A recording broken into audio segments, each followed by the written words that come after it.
Assalamualaikum warahmatullahi wabarakatuh. Kami dari kelompok 8 yang beranggotakan Dwi Oktaviana Putri, NB 140, Farulandi Setiawan, NB 146, Denny Juli Firmanda, NBI 189. Ya, di sini kami akan menjelaskan tentang tugas proyek pengembangan sistem cerdas dengan topik prediksi bencana alam banjir dengan fusi logik. Ya, untuk pertama akan dijelaskan oleh Dwi Oktaviana Putri. Silakan. Saya Dwi Oktaviana Putri, NBI 1461900 140 akan menjelaskan bab 1 pendahuluan berisi latar belakang. Banjir merupakan kata yang sering didengar pada musim hujan dengan intensitas yang sering dan lebat. Daerah yang menjadi langganan banjir pada musim penghujan ada di sekitar arus sungai. Terkadang daerah yang jauh dari sungai pun terkena banjir. Jika intensitas curah hujan yang menjadi cukup sering dan lebat, sungai yang tidak sambut menampung banyaknya air hujan. Salah satu penanggulangan atau antisipasi banjir yang meluas di daerah rawan banjir adalah menggunakan Early Warning System (EWS). Penggunaan EWS yang canggih di kota Jakarta sudah tidak digunakan lagi dengan alasan yang paling utama adalah bukan sistem yang canggih melainkan peringatan dini dari mitigasi. Dan untuk menyampaikannya terhadap warga dengan menggunakan suatu aplikasi yang mengirimkan pemberitahuan datangnya banjir.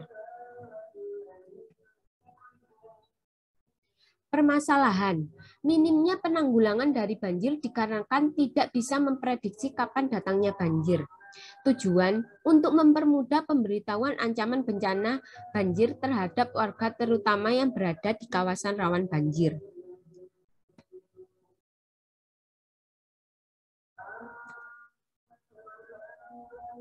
Manfaat, 1. Mempermudah pemberitahuan banjir. 2. Membantu mempercepat evakuasi warga.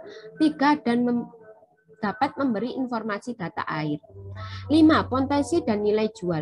Dengan potensinya alat ini sangatlah penting bagi masyarakat umum karena minimnya alat penanggulangan banjir, maka alat prediksi banjir ini akan dipasarkan di daerah rawan banjir. Nantinya akan terdapat alat yang dipasang di bantaran sungai untuk memantau ketinggian dan arus sungai tersebut. Dari data yang diperoleh dari alat tersebut akan dikirimkan ke pengguna aplikasi. Pada bab 2 ini, saya akan menjelaskan tentang tabel yang berisikan hipotesa.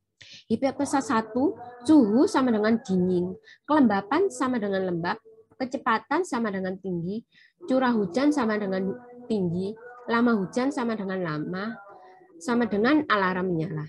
Hipotesa 2, kelembapan sama dengan lembab, kecepatan angin sama dengan tinggi, curah hujan sama dengan tinggi, lama hujan sama dengan lama, sama dengan alarm menyala. Hipotesa yang ketiga, kecepatan angin sama dengan tinggi, curah hujan sama dengan tinggi, lama hujan sama dengan lama, sama dengan alarm menyala. Hipotesa yang keempat, curah hujan sama dengan tinggi, lama hujan sama dengan lama, sama dengan alarm menyala. Hipotesa yang terakhir, lama hujan sama dengan lama, sama dengan alarm menyala. Jadi kesimpulan dari hipotesa tersebut adalah alarm menyala dipengaruhi lama dari hujan.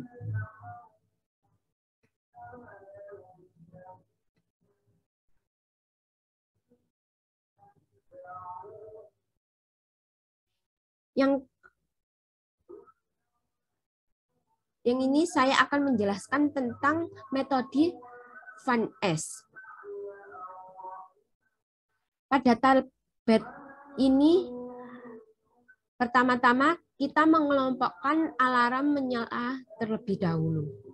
Lalu kita cari hipotesanya. Hipotesa yang pertama diambil dari data nomor 1, yaitu dingin, lembab, tinggi, tinggi, lama sama dengan nyala. Lalu dilanjut ke hipotesa yang kedua, diambil dari data nomor 2. Lalu dibandingkan dengan data yang nomor 1 dan tidak mendapat perbedaan dari kedua data tersebut. Dilanjutkan hipotesa yang nomor 3. Hipotesa yang ketiga terletak pada data nomor 4 lalu dibandingkan dengan data nomor 2 dan mendapat perbedaan pada kelembapan dan kecepatan angin, yaitu normal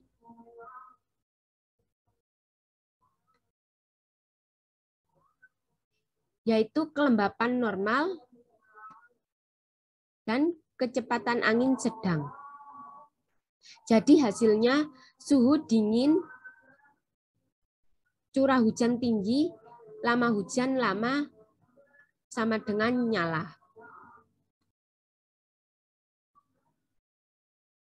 Hipotesa yang keempat didapat dari data nomor 7 lalu dibandingkan dengan data nomor 4 dan mendapat perbedaan pada suhu.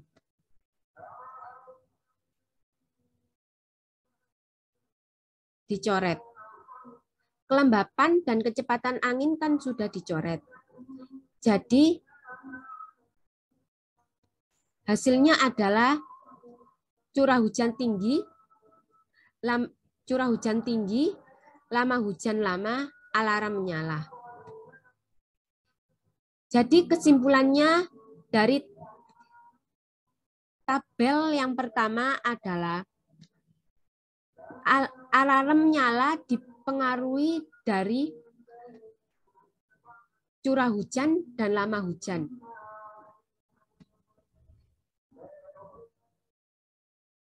Dilanjutkan penjelasan tabel nomor 2. Tabel nomor 2 ini dicari pengelompokan alarm mati terlebih dahulu, lalu dicari hipotesanya. Hipotesa nomor 1 dari data nomor 3 yaitu normal lambat rendah sebentar sama dengan mati. Lalu hipotesa nomor 2. Hipotesa nomor 2 dari data nomor 5 lalu dibandingkan dengan data nomor 3 yaitu mendapat perbedaan pada suhu dan kecepatan angin.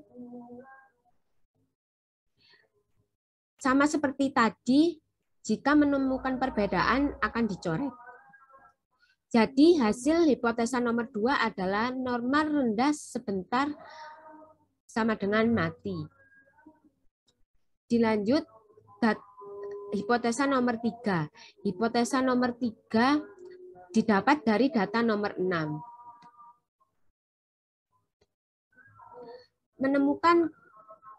Menemukan perbedaan pada kelembapan, yaitu lembab.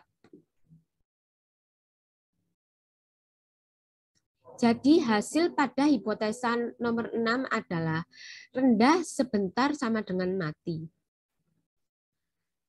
Dan hipotesa yang terakhir, hipotesa nomor 4 didapat dari data nomor 4. Kan tadi suhu, kelembapan, kecepatan angin sudah dicoret.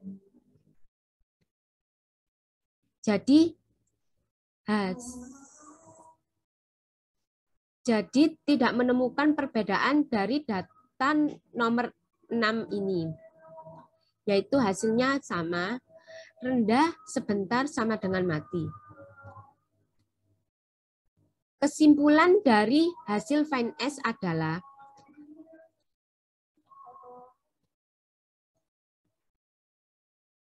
alarm nyala dipengaruhi oleh curah hujan dan lama hujan, yaitu alarm menyala. Dan dari tabel 2 sama hasilnya. Alarm mati dipengaruhi curah hujan dan lama hujan.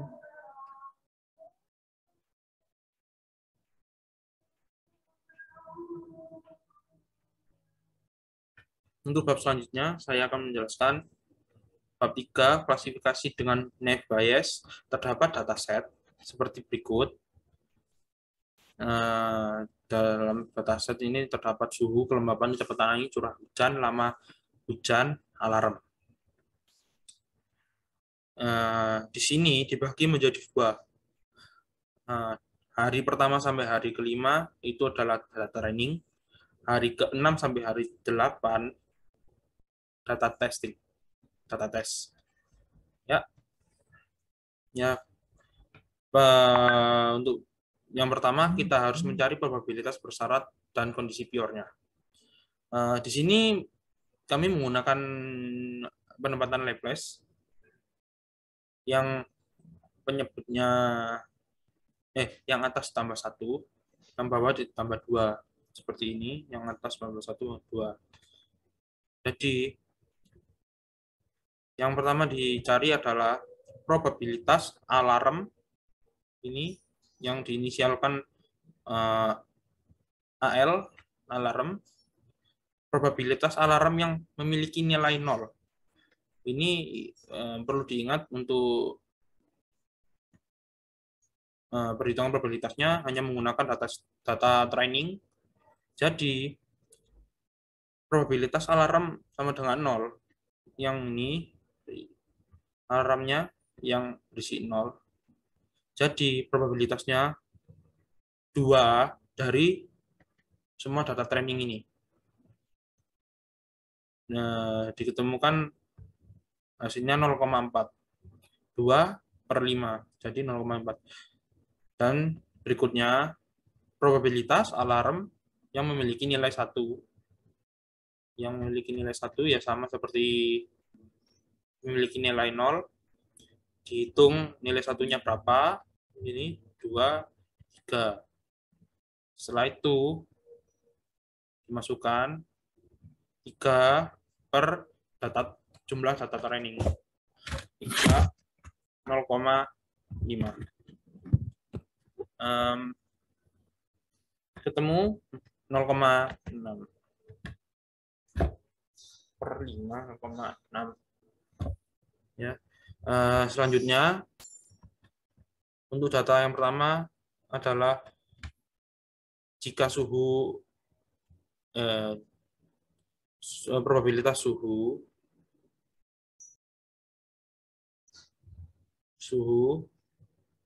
0 dan probabilitas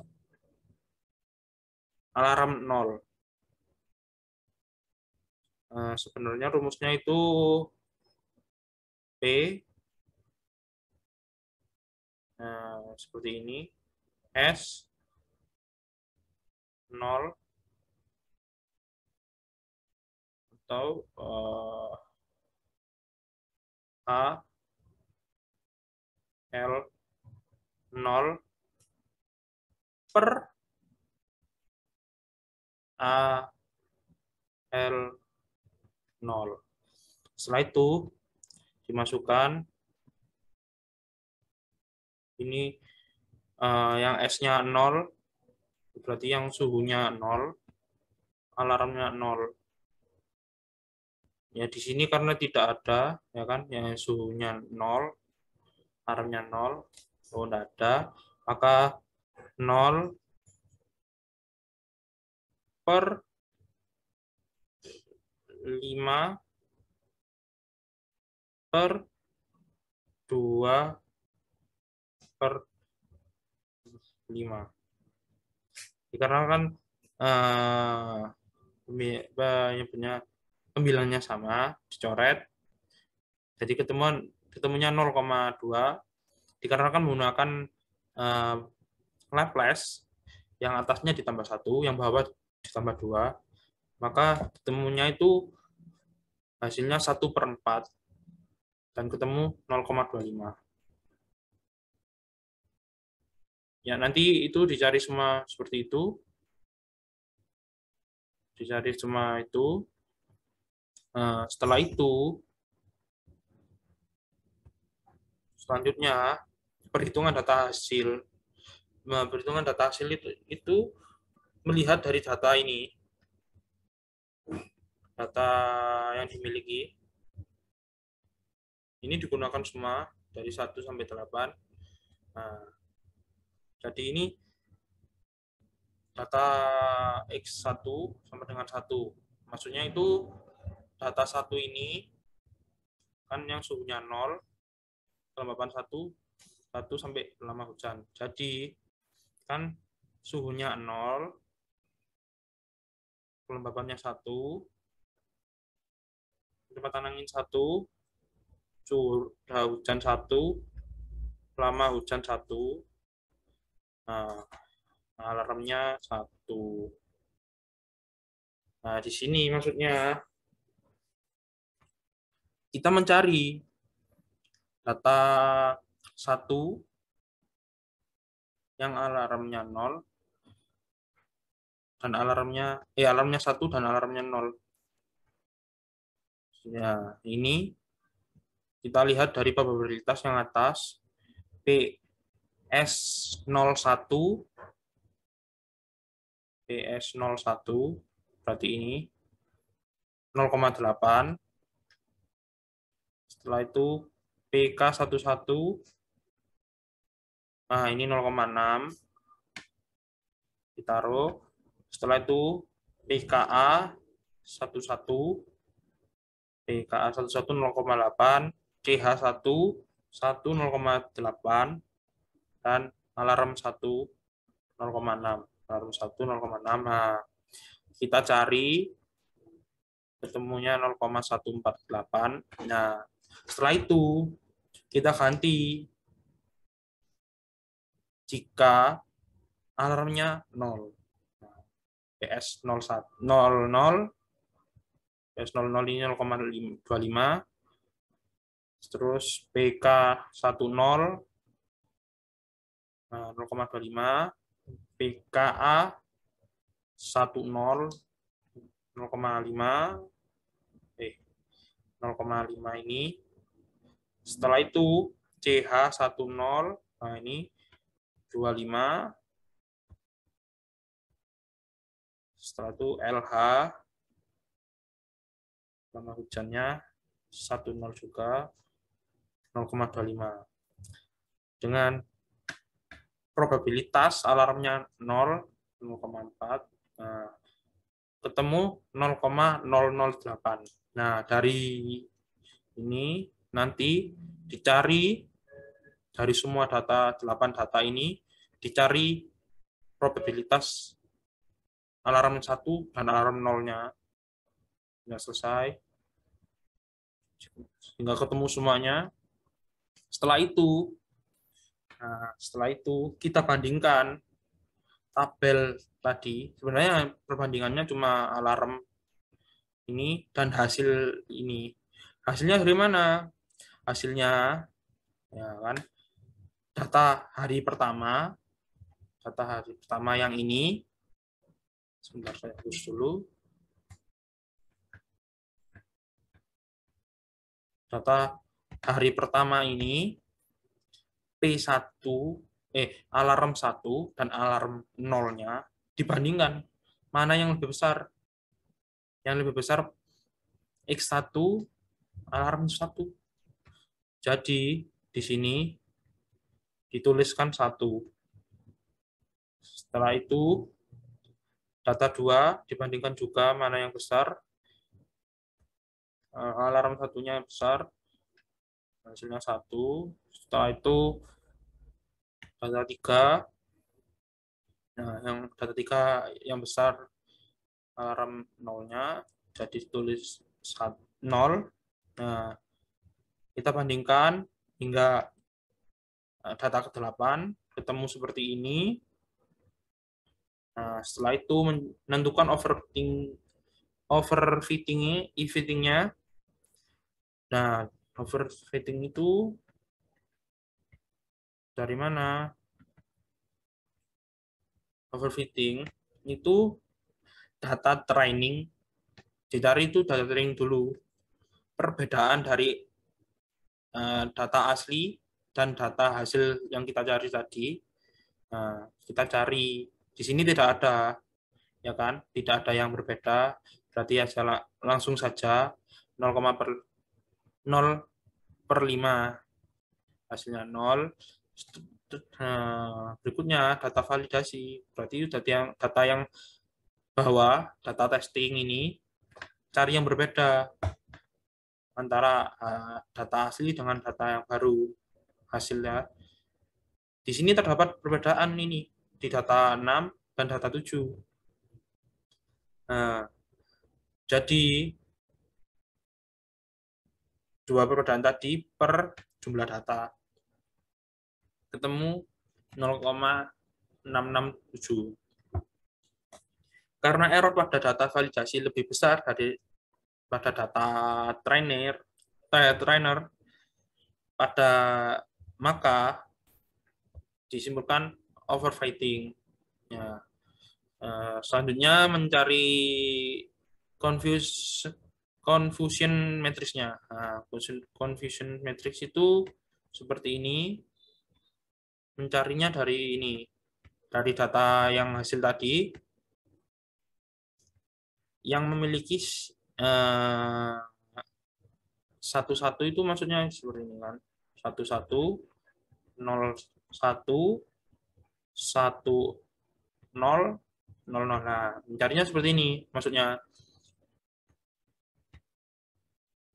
kita di sini mencari yang satu-satu. Jumlah yang satu-satu. Ini 11, 1, 2, 3. Nah, 3. Di sini berarti yang 1. Kolom 1, row 1 adalah 3. Setelah itu, row 2, kolom 1, 01. Nah, 01-nya itu berarti yang alarmnya 0, hasilnya 1. Yang alarmnya 0 ini 1, 2. Nah, di sini 2. Setelah itu, yang di kolom 2, row pertama, kolom 2, row pertama itu 1, 0. Oh, di sini tidak ada, tulis 0. Setelah itu, kolom 2, row 2, berarti 0, 0. Sini 1, 2, 3. Nah, 3 diisi semuanya. Setelah itu mencari akurasi data. Nah, akurasi data itu yang 1 sama 00. Jadi 3 per 3, 3 tambah 3 per 8. Dijumlah, setelah itu di total menjadi 0,75.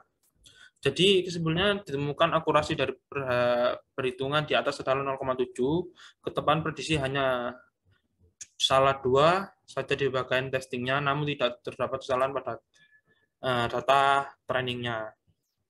Source code-nya seperti ini. Yang pertama dilakukan adalah mengimport library yang dibutuhkan. Setelah itu memanggil data Excel, dideklarasikan data.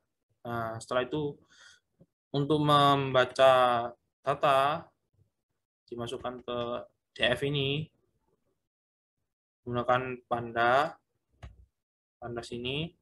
Setelah itu dipanggil, di show. Nah, datanya akan muncul seperti ini.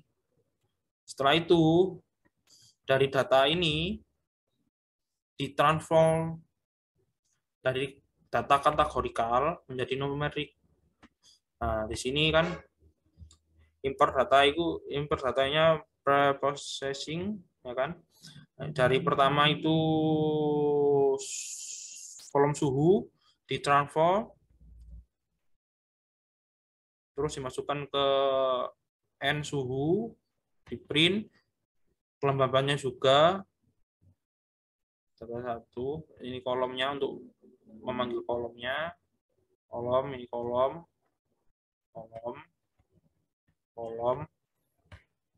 Nah, setelah itu dari data kelembaban, kolom kelembaban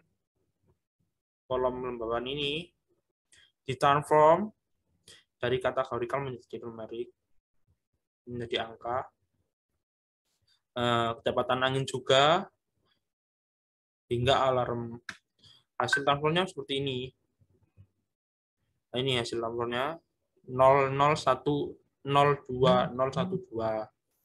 Ini untuk suhu, untuk kelembabannya 0,011,001. Kecepatan ini juga ini curah hujan, ini lama hujan, alarm. Setelah itu dibentuk iterator dari data yang telah ditemukan, dikelompokkan menjadi satu dari tabel suhu, kelembapan, angin, hujan, lama hujan. Setelah itu dideklarasikan menjadi Veturs 2. Ini hasilnya. Nah, setelah itu menuju program Nevis-nya. Pertama yang dilakukan import data Gaussian NB-nya. Nah, model ini menggunakan fungsi Gaussian NB. Setelah itu ini tadi Veturs 2, data ini dipanggil, dan juga alarm, data alarm ini dipanggil. Nah, setelah itu kita memasukkan sebuah prediksi, sebuah data, kita masukkan datanya itu satu-satunya diprediksikan. Hasil prediksinya dipanggil values. Nah, dihasilkan adalah mati dari hasil prediksi Gaussian-nya. Setelah itu menginisialisasikan terhadap filter dan hasil transfer alarm, ya kan? Setelah itu untuk mengukur akurasi dari data tersebut, kita menggunakan import range test dari scarce model selection. Setelah itu kita masukkan xtrain, xtest, ytrain, ytest, train test split. Nah, ini parameternya. Setelah itu yprint modelnya predict dengan nilai ytest. Kita print saja akurasinya, matrix akurasi, score, ytest, dan breadth.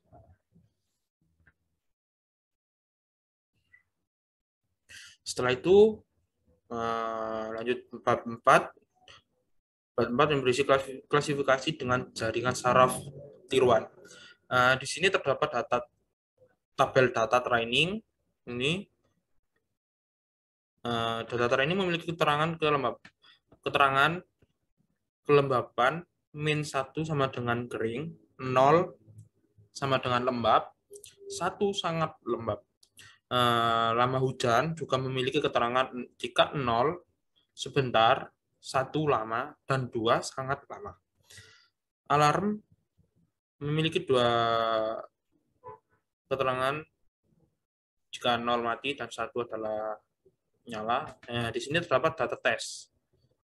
Lanjut ke bawah. Nah, di perhitungan terdapat threshold min 1, learning rate 0,1, mula-mula W1 sama dengan 2, dan W2 sama dengan 0,3. Ya, pertama kita memasukkan data training ini X1 sampai YD, literasi 1, ya kan, kita masukkan. Setelah itu kita hitung satu persatu dari paling atas. Nah, ini kan X1, Y2, YD. Nah, kita mencari output real-nya, mencari output real dengan rumus sum X1 W1 X1 kali W1 plus X2 kali W2 min T. Nah, pertama yang kita lakukan adalah X1 ini dikali W1 ditambah X2 dikali W2. Nah, X1 kali W1 0,2, X2 kali W2 min 0,6, Setelah itu kita tambah 0,2 ini ditambah min 0,3 min 0,6 min 0,2 ditambah min 0,2.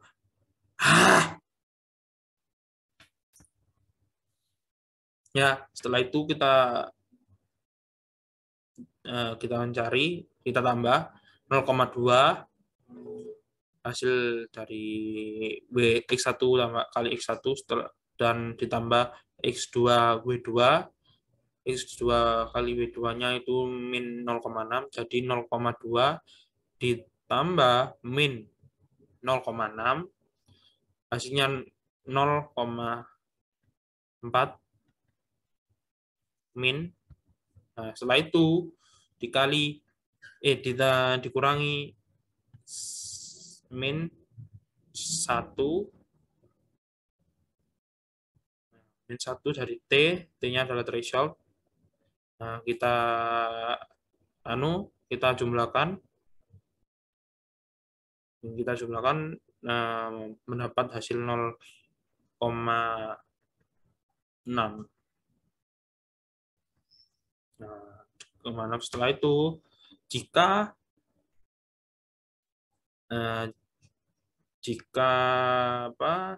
hasil lebih besar daripada 0, maka output realnya adalah 1. Selain itu, output realnya adalah 0. Dikarenakan ini lebih dari 0, 0,6 lebih dari 0, kita cetak 1. Setelah itu, mencari error. Errornya itu dari YD ini dikurangi Y. Nah, Y ini menjadi 0.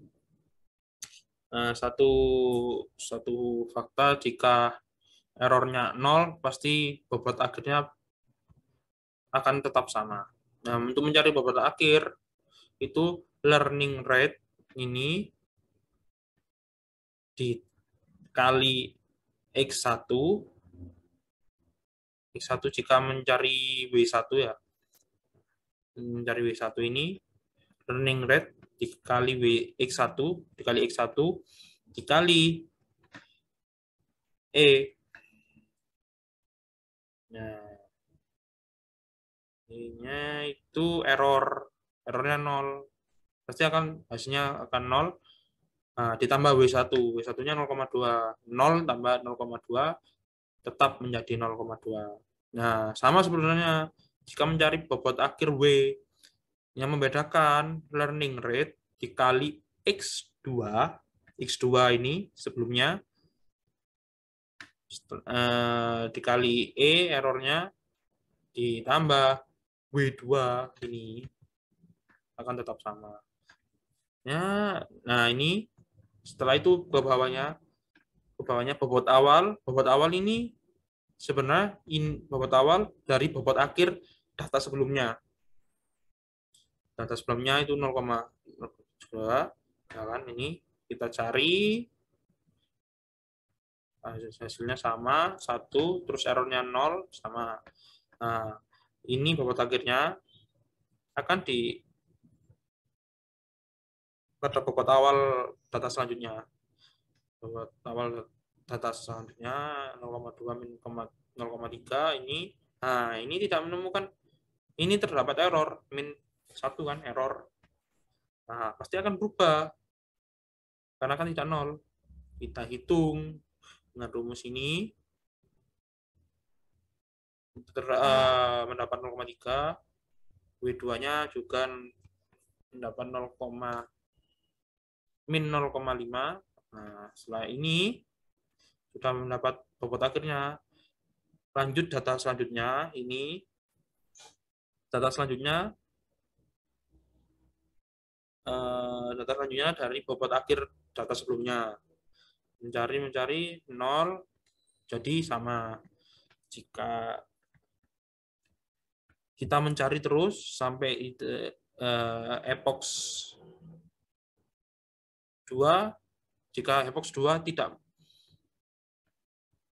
errornya masih terdapat error terus hingga epoch selanjutnya. Nah, ini nanti jadi satu epoch itu harus 00. Ini harus seperti ini epochnya 00. Jadi pasti akan berhenti. Jika diteruskan ya tetap sama hasilnya, bobot akhirnya pasti sama. Sama, jadi pasti akan berhenti di. Nah, setelah itu perhitungan pada data testingnya. Pada data testing kan sebenarnya seperti ini. Nah, kita sebenarnya ini bobot akhir itu dari data paling akhir di data training 0,7 min 0,5 ini kita masukkan, kita mencari output realnya. Rumusnya seperti sebelumnya, X1 ini kali W1 ditambah X2 kali W2. Nah, ini hasilnya pasti lebih dari 0. Ini kurang dari 0. Ini lebih dari 0. Kita mencari ini. Selanjutnya source code-nya pertama mengimport library yang dibutuhkan seperti NumPy, Pandas, Matplotlib.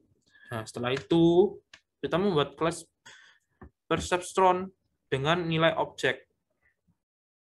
Di dalam kelas Perceptron itu terdapat definite dengan nilainya self alpha 0,1, and internya sampai 5, random set-nya 0,1, threshold-nya min 1. Kita masukkan, kita inisiasikan self alpha itu alpha, self and iter itu iter. Fungsi self adalah untuk memanggil nilai tersebut, nilai dirinya sendiri. Nah, setelah itu di bawah definite terdapat devfit untuk mendeklarasikan initial weight dan self error-nya dan memanggil nilai threshold yang ada. Jadi yang pertama itu mencari nilai W dari NumPy array 0,2 min 0,3. Kita print self-nya. Setelah itu self error-nya itu array iterasi 1. Nah, setelah itu print threshold biasa, self threshold ini panggil ke sini. Setelah itu untuk mencari nilai bobot yang baru ya sama tetap di devfit itu. Nah, baru di input data training X dan target Y untuk mengupdate data iterasi, data error, dan mengupdate data W untuk new W-nya. Ya, kita melakukan perulangan, error sama dengan 0. Nah, perulangan lagi, targetnya itu kita print iterasinya, iterasi for data X1, target. Errornya itu target min predict X1. Nah, setelah itu dipanggil di bawahnya. Setelah itu print alfanya, update self alpha kali X1 kali errornya. Nah, setelah itu dipanggil di bawahnya self W tambah update. Jadi update terus ulangannya, new W self W. Nah, ini untuk mengupdate W-nya ini. Nah, namun jika error lebih kecil sama dengan errornya lebih besar sama dengan 0,0, self error, error, iterasi ditambah. Jadi iterasinya terus tambah. Tambah.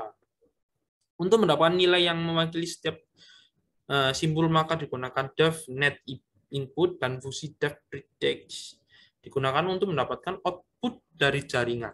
Fungsi ini juga berfungsi untuk memanggil fungsi input jaringannya. Nah, def input, nah ini save x dot. Nah, ini untuk net inputnya dari simpulnya. min self threshold. Nah, predictnya juga print where pattern and where. Dengan nilai ini kita mendefinisikan nilai input dan output dari data training dan data testnya. Nah, ini kita mengisi nilai data kita pada array X ini, ya kan? Jadi kalau di data manualnya tadi lama sama tadi lama dan kelembapan dan lama, ya kan? Jadi ini kelembapan, ini lama hujan, dan ini alarmnya, ini data testnya. Nah, setelah itu memanggil kelas perseptron dengan nilai X dan Y. Ini kelas tadi. Untuk dan hasil prediksinya, mencetak hasil prediksi. Yang terakhir menentukan errornya. Nah, boxnya ini iterasi 1, iterasi 2-nya, iterasi 3, iterasi 4, seterusnya sampai iterasi 25. Nah, di sini prediksi untuk data ini, data test ini. Jadi data testnya itu output realnya ini hasilnya 1, 0 dan 1 sama. Jadi manualnya juga 101 ini, maksudnya 101. Nah, di programnya juga 101. Nah, ini gambarannya epochnya. Perhitungan manual ataupun menggunakan program memiliki hasil akhir yang sama, namun program memiliki tingkat keefisienan yang baik. Ya, programnya memiliki tingkat keefisienan yang baik jika data yang kita miliki itu lebih dari puluhan, ratusan, hingga puluhan juta bisa. Nah, daripada kita menggunakan cara manual yang sangat lumayan hitungnya. Nah, kita bisa menggunakan programnya. Nah, seperti itu.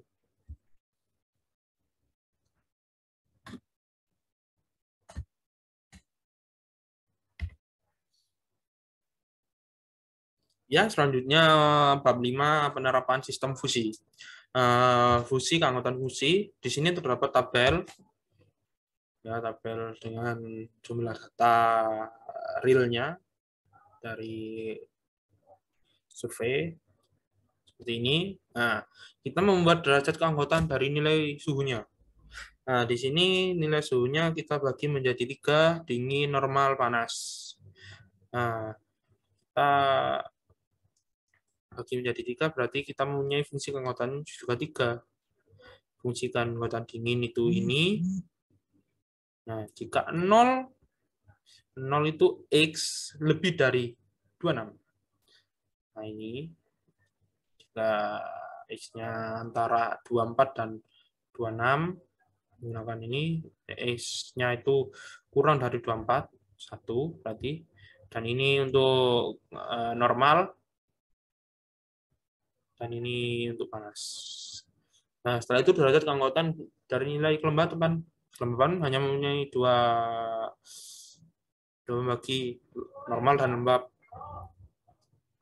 Ini normal, ini lembab. Selanjutnya derajat keanggotaan nilai kecepatan angin. Kecepatan angin di sini dibagi menjadi 3, lambat, normal, tinggi. Ini untuk lambat, ini untuk normal, ini untuk tinggi. Setelah itu derajat keanggotaan nilai curah hujan. Curah hujan kita bagi menjadi 2, rendah, tinggi. Dan setelah itu lama hujan kita bagi menjadi 2, sebentar, lama. Nah, yang terakhir ini untuk patokannya nanti derajat nilai alarm. Nah, di sini terdapat aturan fungsi. If suhu adalah D, maka alarmnya menyala. Nah, penjelasannya seperti ini. Contohnya kita mempunyai datanya seperti 1 itu datanya 21 di sini. Berarti di D ini, maka alarmnya menyala. Alarm is nyala. Itu di sini nanti. Dan atau P or N, jadi dua perbedaan tadi dimati ini. Sama seperti yang lain lah. Nah, ini untuk mencarinya. Hasil inferensinya data 1 untuk memiliki suhu 21. Kita masukkan D mu X sama dengan 21, A sama dengan 24, B sama dengan 26. Nah, dikarenakan lihat fungsi keanggotaannya tadi itu 21 kurang dari 24, maka nilainya 1. Nah, di sini 21. Nah, di sini nilainya 1. Potongan garisnya itu di sini, di 1. Nah, seperti itu. Setelah itu, kita masukkan if suhu is D, then alarm is nyala. Nah, kita masukkan ini. If mu 1 ini mu, dan mu nyala. Mu dari alarm ini. Nah, selanjutnya sama seperti ini. Nah, ini baru menggunakan rumus tuh. Nah, X-nya 85, A 80, B 90. Nah, X-nya itu berarti rumusnya X min A per B min A. X-nya 85, dikurangi 80, kurangi A, per B min 80. Nah, berarti 5 per 10. Hasilnya 0,5. Kita masukkan ini, mu ini, hasilnya 0,5, dan nyala 0,5. 0,5 untuk kelembaban. Kelembaban 0,5 kita berarti separuh sih. Nanti sini. Ini, dan untuk tabelnya ini nyala 0,5. Ya sama sini juga. Setelah itu semuanya seperti itu. Nah, jika ini 2 kan, if kecepatan angin is L or N. Jadi kita menghitung L-nya dari tabel L-nya dan juga dari tabel N-nya.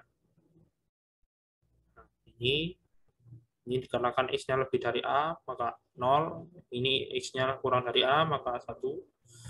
Nah, di sini, if kecepatan angin is L or not, is L or N, then alarm is on. Menyala ini. Benar.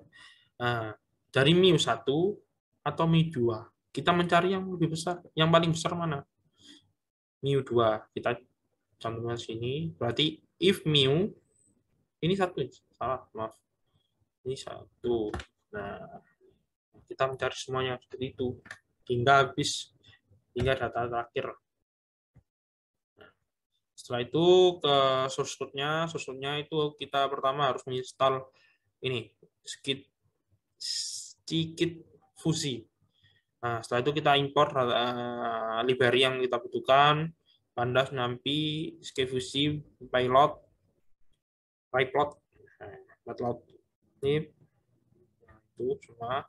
Setelah itu kita import Excel-nya dan kita deklarasikan ini isi dari Excel-nya. Setelah itu mengambil data curah hujan dan lama hujan setelah dijadikan array. Nah, ini curah hujan. Curah hujan ini kita ambil datanya. Setelah kita ambil datanya, kita buat array, kita search dari yang paling kecil hingga paling besar. Nah, paling kecil 350, paling besar 419. Nah, Setelah itu lama hujan juga. Kita mencari, kita ambil datanya, kita buat array, setelah itu kita sort. Nah, setelah itu menentukan derajat keanggotaan dari curah hujan. Di sini fungsi term disediakan untuk dari batas. Oh ya, dari data atau data tabel curah hujan. Nah, di sini ini deklarasinya untuk rainfall RF tadi, data RF ini kita buat dua perbedaan, rendah dan tinggi. Rendah dan tinggi. Ini batas-batasnya. 0, 0, 0, 35, 300, 400. Nah, seperti ini penggambarannya dari batas ini. Ini juga, batas ini juga. Dari 300, 400, 4350, 450.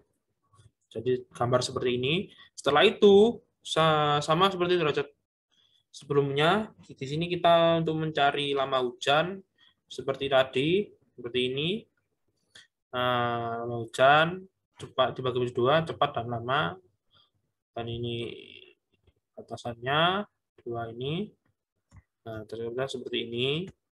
Setelah itu alarm. Alarmnya ya sama sebenarnya seperti tadi, tapi ini menggunakan range 0,3 ya, sama sebenarnya. Setelah itu membuat aturan fungsi dari data. Nah, dari data tersebut kita bisa membuat aturan fungsi rainfall. Jika rainfall-nya rendah, terus lama hujannya cepat, maka alarmnya mati. Ini jika curah hujannya tinggi, lama hujannya lama, maka alarmnya menyala. Nah, ini untuk memprediksi jika kita menginputkan sebuah data, ya kan, inputan lama hujannya 4. Nah, di sini kita mengontrol untuk rule-nya, untuk aturannya, mengontrol sistem dari mengambil nilai dari alarm. Nah, setelah itu kita menginputkan lama hujannya 4, terus curah hujannya sekitar 402. Nah, setelah itu kita print. Nah, di sini terdapat, karena di sini maka dibaca mati. Nah, dibaca mati. Ya, kesimpulannya mungkin lebih, kalau efisiennya lebih mungkin program, tapi mungkin keakuratannya bisa dihitung manual di sini. Ya, untuk selanjutnya, bab selanjutnya bisa dibaca oleh Mas Juli. Silakan. Saya dari Julia dengan NBI 461-900-189 akan menjelaskan hasil program yang saya buat tentang beberapa bab berikut. Assalamualaikum warahmatullahi wabarakatuh. Pada video kali ini saya akan menjelaskan Kemen Cluster dengan menggunakan Jupyter Notebook. Baik, mari kita mulai. Yang pertama kita importkan NumPy dengan inisial NP dan lalu mengimport pandas dengan inisial PD, stat model dengan inisial SM, matplotlib pipeplot dengan inisial PLT, seaborn dengan inisial SNS, langsung di set, dan tidak lupa sklearn cluster dan mengimportkan Kemen cluster. Kita run. Yang kedua, ini adalah read datanya dengan menggunakan pandas dengan nama file seperti ini. Filenya Excel, datanya data head. Hanya ditampilkan 5 data. Dan ini untuk menampilkan data dari data suhu, kecepatan angin, lama hujan, dan alarm. Dan dengan X dan Y sekian dan sekian. Kita showkan. Ini akan seperti ini. Kenapa bisa bergabung seperti ini? Karena untuk proses klaster pertama itu kita itu apa itu mengambil data klaster secara random. Jadi posisinya tidak diketahui, diambil secara random gitu aja.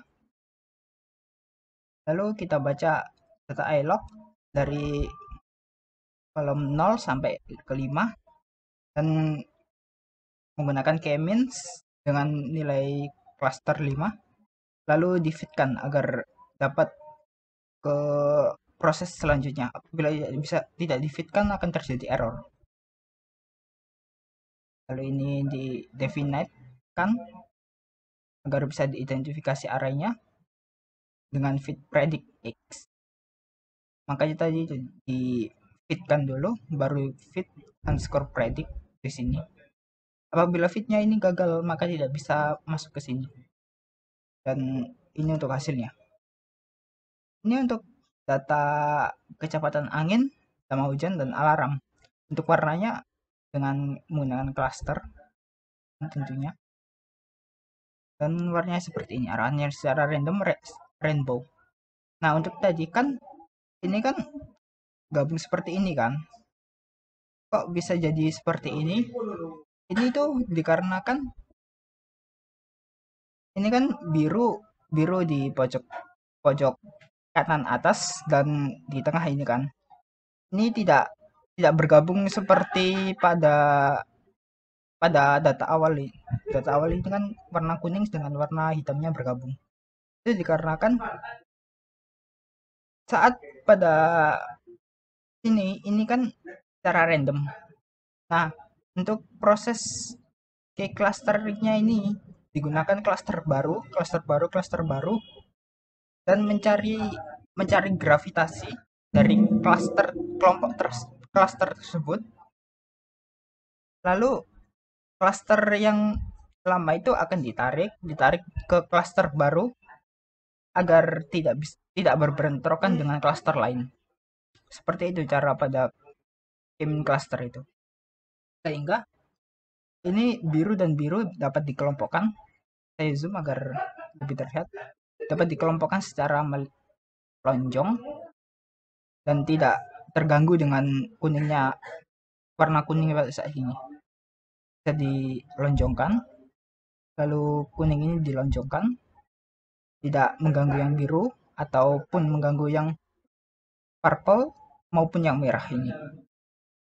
Untuk warna purple ini juga sama direnderkan kan tidak menyinggung warna merah ini ataupun warna kuning dan biru.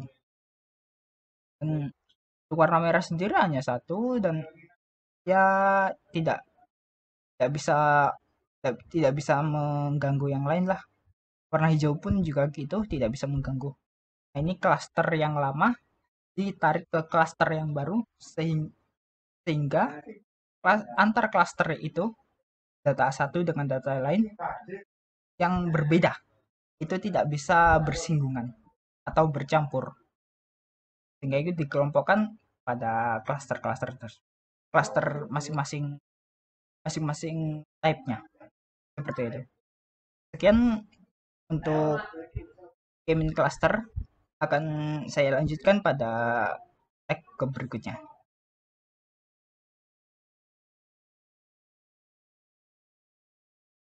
Selanjutnya saya akan menjelaskan tentang hierarchical cluster dan menggunakan Jupyter Notebook. Yang pertama, saya mengimportkan NumPy dengan alias np, matplotlib dengan alias plt, dan pandas dengan alias pd. Datasetnya seperti ini. Dataset dari Excel kelompok 8 bentuknya XLSX. Lalu saya mengimportkan Skype cluster hierarchy dengan inisial SCH. Setelah itu kita menuliskan dendrogram dari data data yang ada di Excel tadi dengan menggunakan metode word.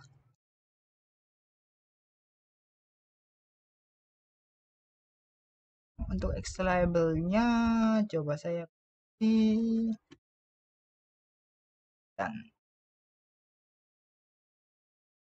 ya tetap ya seperti ini. Ini ada dendrogram, extend distance-nya dari sini dari labelnya dan Excel ini data-datanya. Lalu dari current cluster menggunakan metode agglomerative clustering ini didefinisikan sebagai SG dengan metode agglomerative cluster dengan panjang cluster sebanyak 6 dengan metode affinity occlusion dan H-nya dengan ini digunakan untuk memetakan data ini masuk ke cluster mana gitu. X-nya oke, run. Untuk yang null atau yang kita gunakan cluster satunya merah dan cluster 2-nya biru, cluster 3-nya hijau, cluster 4-nya cyan, dan cluster 5-nya magenta, cluster 6-nya black. Clusternya sama seperti 0, 1, 2, 3, 4, 5. Dan judulnya peta, X labelnya X dan Y. Saran seperti ini hasilnya. Cluster ini satu cluster. Cluster 1 2-nya biru, 3-nya hijau, 4-nya cyan, dan clusternya black. Ini kan bisa seperti ini. Beda seperti Kemin tadi yang harus sama satu grup per cluster. Untuk yang ini bisa bergabung ya. Satu terus ada lagi 1 2 ada 1. Baik, untuk hierarchical saya rasa cukup. Saya lanjut pada video.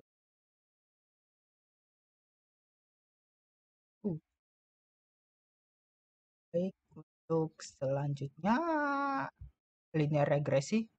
Sebelumnya saya restart dulu. Ini tadi sudah merecord 3 kali, namun semuanya tidak ada yang benar. Pertama, saya mengimpортkan padas dengan alias pd. Kedua, numpy dengan alias np. Matplotlib pipelib alias plt. Matplotlib inline ini agar terlihat saja repeaternya. Lalu sysborn alias sns. Baik, sudah selesai. Dan ini untuk mengimportkan data dengan format Excel dari kelompok 8. Lalu pada seaborn kita pair load datanya tadi.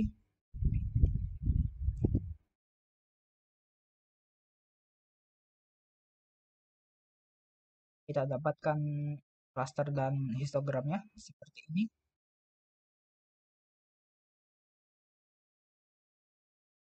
Lalu pada X data ini X-nya saya suhu, kelembapan, kecepatan angin, dan curah hujan.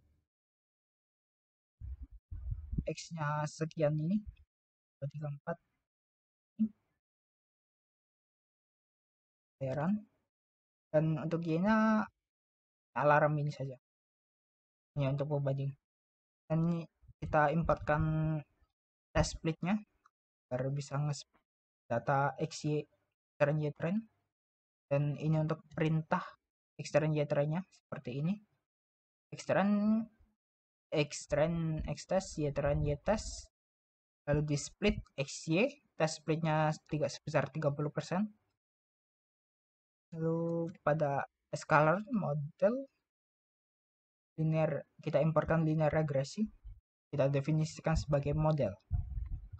Lalu kita fitkan ekstern Y-nya agar diketahui posisi klasternya. Kita printkan koefisien dari linear regresinya 234 dari X 2345 12345 model interceptnya. Lalu pada data frame-nya kita isikan koefisien dari masing-masing kolom suhu, kelembapan, kecepatan curah hujan, dan lama hujan, dan dituliskan kembali pada kolom coef atau singkatan dari koefisien, hanya lebih singkat saja, biar lebih singkat saja. Lalu kita definisikan model predik dari X-tag-nya sebagai prediction. Lalu kita scatter Y-test dan predik dari X-test-nya. Hasilnya seperti ini klasternya. Lalu untuk histogramnya seperti ini. Lalu kita importkan dari eskalon, kita mengimportkan metrik, dan kita lihat nilai predik errornya yang 0,8, dan untuk square errornya sekian. Untuk test prediction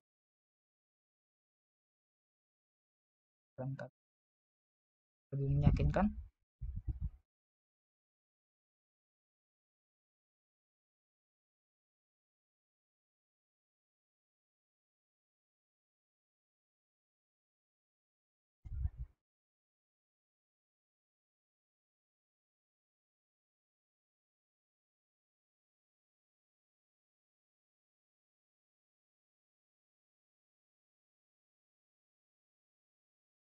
Nah, ini yang benar. Jadi ada yang miss. Absolute errornya sekian 0,273, dan untuk square errornya 0,1 rendah, dan untuk square errornya metriknya untuk rata-rata square errornya sekian dari NP squared. Jadi data ini cukup terpercaya karena errornya lebih kecil. Baik, selanjutnya akan dilanjutkan teman saya.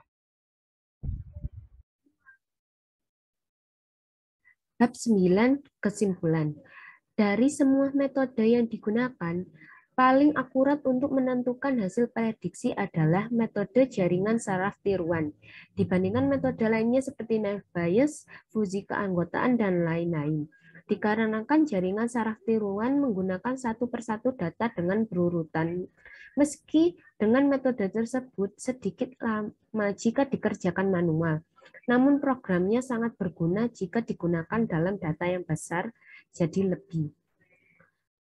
Sekian penjelasan dari kelompok kami. Wassalamualaikum warahmatullahi wabarakatuh.